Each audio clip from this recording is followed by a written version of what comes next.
Now, how much is that doggy in the window? Well, it turns out that the South African middle class really isn't too worried about the price. It's estimated that we spend around 8 billion rand with the B on Fido and friends every year. According to BrandMapp's annual study, 45% of adults polled are pet owners, with 36% of all adults owning dogs. Now, some of the fastest growing sectors are pet travel, accommodation, and activities. We'll discuss this with BrandMapp's Director of Storytelling, Brandon de Kock, who joins us live right now. Brendan, the first question I have to ask is, how much is the local pet market worth? Hi there, William. Thanks for having me on it. Yeah, I think your number there was about right. It seems, if you take everything into account, so somewhere around about 5 billion rand a year, 5 or 6 billion on food, and then a couple of more billion on pet costs, on veterinary costs and things like that. It feels like the number, the estimate is around about 8 billion rand. That's an enormous amount of money, in a country that only spends about 11 billion on CSI projects every year. That's a heck of a lot of money that we spend on our furry friends. And I imagine there are sub-industries that are driving the markets to bring these numbers so significantly high. The number and the figures that you've just mentioned now are nothing to sniff at. What are those industries? So I think that obviously the big one is the medical one. I think if you go back maybe 30 or 40 years, I'm not sure that people would be as willing to spend quite as much on the veterinary costs of their animals. To operate on an animal these days costs almost as much as it costs to operate on a human.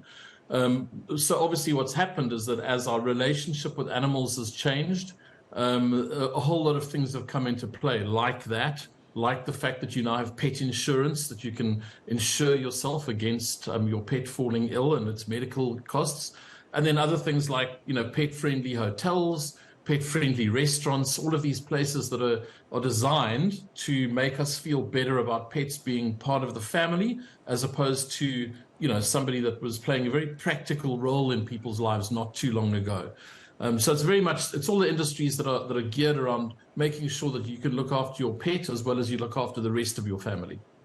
And when we talk about just how more inclusive they've become into our lives and lifestyles, now there's even something called pet-friendly travel. Some airlines would charge you a premium, if you will, to have you travel with your pets. And most of the times, those seats are already taken because most of us want to travel with our pets wherever we go.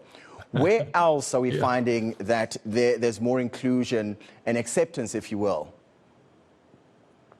So I think public spaces is probably one of the biggest ones. I don't know if it's your experience, but certainly in the suburban areas that I frequent, I don't think I've ever been as aware of people being so happy to have dogs in places like restaurants and public spaces, public eating and drinking spaces is a major area. The airline one's really interesting when you think about it, because it wasn't that long ago that it was only helper animals. So if you were blind or if you had a helper animal, you were even vaguely allowed to think of having them on an aircraft. But I think it's primarily that. In general, it's the fact that animals, I think, and pets were very much part of our public life. And then, when you went to a park, or when you went for a walk in the mountain in Cape Town or on the beach in Durban, maybe you take a dog. Even the beaches, not all of them like dogs. And now suddenly its public spaces are sort of a free-for-all. I think that's probably the biggest shift that we've seen with pets. And when we talk about age and even just the breed of the pets, what data can you share with us this afternoon? I think the interesting thing is that there's some of these stereotypes, like the sort of it's very unfair, but like the crazy old cat lady in the suburbs, and some of those stereotypes we see to not really be true. The one thing I thought was fascinating is that in the data we see that the more children you have in your family, the more likely you are to have a pet. I think there was a time when pets was seen, especially dogs, was seen as as almost a way for young couples to get used to the idea of being responsible for a living being before they had a family. Now it seems it's very much like, especially in the world of dogs, the more kids you have, the more likely dogs are to be part of your family.